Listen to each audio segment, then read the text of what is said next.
Marxist మేధావి బహుభాష కోవిదుడు పోరాట యోధుడు సీతారాం ఏచూరి ఆకస్మిక మరణం వామపక్ష లౌకిక ప్రజాతంత్ర ఉద్యమాలకు తీరని లోటని తెలంగాణ వ్యవసాయ కార్మిక సంఘం జిల్లా అధ్యక్షులు మత్స వెంకటేశ్వర్లు పేర్కొన్నారు. తెలంగాణ వ్యవసాయ కార్మిక సంఘం భద్రాద్రి కొత్తగూడెం జిల్లా కమిటీ ఆధ్వర్యంలో మంచికంటి భవన్ నుండి బస్టాండ్ సెంటర్ వరకు క్రోవత్తుల ప్రదర్శన నిర్వహించారు. అనంతరం జరిగిన సభలో సీతారాం ఏచూరి మరణ వార్తతో దేశ ప్రజలు తీవ్ర దిగ్భ్రాంతికి గురయ్యారని పేర్కొన్నారు.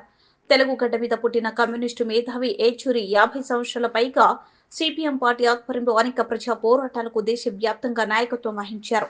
ఎమర్జెన్సీ కాలంలో నియంతృత్వానికి వ్యతిరేకంగా ప్రజాస్వామ్య హక్కుల కోసం జేఎన్యూ విద్యార్థి నాయకుడిగా పోరాటాలు చేశారని పేర్కొన్నారు.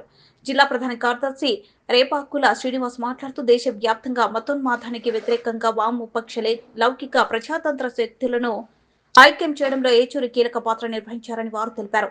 కార్యక్రమంలో సిఐటియు జిల్లా అధ్యక్షులు కొలగాని బ్రహ్మచారి, సిఐటియు జిల్లా కమిటీ సభ్యులు బుక్య రమేష్, తెలంగాణ వ్యవసాయ కార్మిక సంఘం జిల్లా సహాయ కార్యదర్శి ముదికొండ రాంబాబు, జిల్లా కమిటీ సభ్యులు సుధీర్, రైతు సంఘం జిల్లా కమిటీ సభ్యులు ఊకంటి రవి, బాలకృష్ణ, సిద్ధిల రాములు, సోల్తి రఘు, నందిపాటి రమేష్, రుహీనా, నాకదుర్గ, ముస్సు రామకోటమ్మ, జ్యోతి, రమ, శారద తదితరులు పాల్గొన్నారు.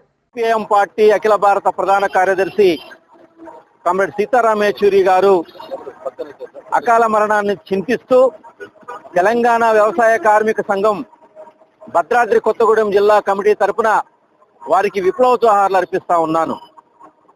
సోదరి సోదరమల్లారా, కార్మిక కర్షక ఐక్యత కోసం, వ్యవసాయ కూలీల బతుకుల్లో మార్పు రావటం కోసం, కనీస వేతనాలు అమలు జరపటం కోసం, కూలి పెంచాలి, భూమి పంచాలి వంటి ఉద్యమాలకి నాయకత్వం వహించి, సారథ్యం వహించి, ఆ పోరాటాలకి వెన్నుదన్నుగా ఉన్నటువంటి ఒక కార్మిక నాయకుడు, ప్రజా బాహుళ్య విప్లవ సారథిగా ఉన్నటువంటి సీతారాం ఏచూరి గారు నిన్న మన నుండి వీడిపోవటం జరిగింది. వారు మరణించటం జరిగింది. వారికి మనందరి తరఫున మరొకసారి విప్లవ జోహార్లు అర్పిస్తా ఉన్నాను. వారి యొక్క పోరాట వారసత్వాన్ని కొనసాగిస్తామని ఈ సందర్భంగా మనం శపథం చేయవలసిన అవసరం ఉన్నది. కాబట్టి సీతారాం ఏచూరి గారు మన ముందు భౌతికంగా ఈరోజు ఉండకపోవచ్చు, కానీ వారి ఆశయము బతికే ఉంది. వారి ఆశయం కొనసాగించడం అనంటే వర్గ పోరాటాలు, ప్రజా పోరాటాలు, కూలీ భూమి పోరాటాలు, సామాజిక న్యాయం కోసం జరిగేటటువంటి ప్రజా ఉద్యమాలలో పాల్గొనటమే వారికి ఇచ్చేటటువంటి ఘనమైన నివాళి అని చెప్పేసి ఈ సందర్భంగా మీకు అందరికీ విజ్ఞప్తి చేస్తా ఉన్నాను. వారి విద్యార్థి దశ నుండే రాజకీయాల వైపు ఆకర్షితులై పోరాట వీరుడిగా ధీరాదత్వంని ప్రకటించినటువంటి వ్యక్తి. వారు ఎమర్జెన్సీ కాలంలో విద్యార్థుల హక్కులు, పౌర హక్కులు, ప్రజాస్వామ్య హక్కులు కాపాడబడాలని ఆనాటి ప్రధానమంత్రిగా ఉన్నటువంటి ఇందిరాగాంధీ గారిని సైతం వ్యతిరేకించి ఎమర్జెన్సీ ఉద్యమానికి వ్యతిరేకంగా పోరాటం చేసినటువంటి దీశాలి మన సీతారాం ఏచూరి గారు. వారు పార్లమెంటులో, రాజ్యసభలో ఒక ప్రజాప్రతినిధి కూడా కూలీల గురించి, పేదల గురించి, పేదల యొక్క అభ్యున్నతి గురించి, కార్మికుల గురించి, కర్షకుల గురించి అనేక ఉపన్యాసాలు ఇచ్చి అనేక బిల్లులు రూపొందించడానికి ఒక కీలకమైనటువంటి భూమిక పోషించినటువంటి వ్యక్తి కామ్రేడ్ సీతారాం ఏచూరి గారిలో మార్పు రావాలని తాను జీవించి ఉన్నంత కాలం పోరాటం చేసినటువంటి మహాయోధుడు.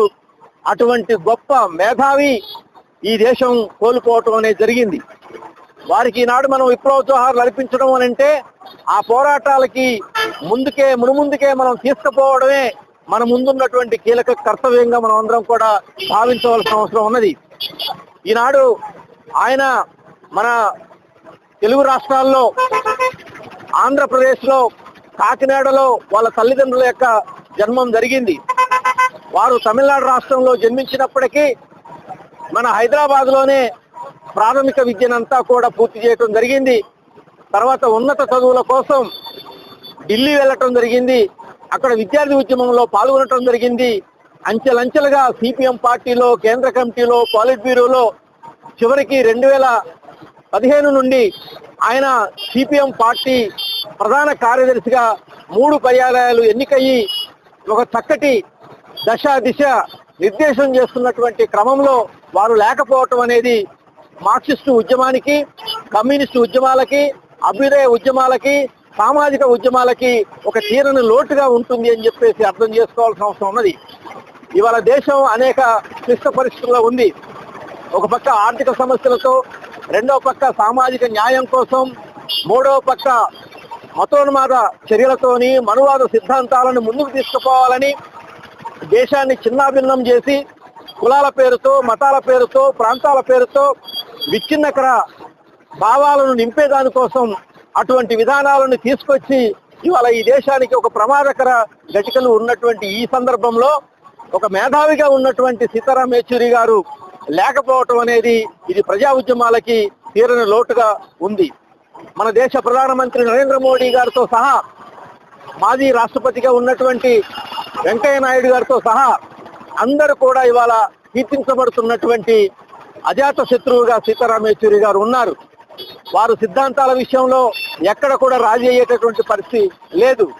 ఆయనకి శత్రువులు కాదు, విభేదించేటటువంటి వాళ్ళు ఉండొచ్చు, కానీ శత్రువులు లేరు. ఆ రకంగా రాజకీయాలలో ఆయన తనదైన ముద్ర వేసుకున్నటువంటి పరిస్థితి ఉంది. సిద్ధాంతాన్ని ముందుకు తీసుకుపోయే దాంట్లో, వర్గ శత్రువులను నిర్మూలించే దాంట్లో ఎక్కడ కూడా రాజీ లేనటువంటి పోరాటాలు నడిపినటువంటి ధీరోదాత్తుడు కమ్రేడ్ సీతారాం యేచూరి గారు. సీతారాం యేచూరి గారి యొక్క వారసత్వాన్ని, మార్క్సిజం, లెనినిజం, వర్గ పోరాటాల సిద్ధాంతాన్ని మనమంతా కూడా పుణికిపుచ్చుకొని పోవాల్సిన అవసరం ఉంది. ఇక్కడ కాదునటువంటి మొత్తం వ్యవసాయ కార్మికులు, కూలీలు, పేదలు అనేక కష్టాలతోని, కడగళ్లతోని ఉంటున్నటువంటి ఆ ప్రజా ఉద్యమాలకి నాయకత్వం కామ్రేడ్ సీతారాం యేచూరి. సాధిస్తాం సీతారాం యేచూరి మీ ఆశయాలను, సాధిస్తాం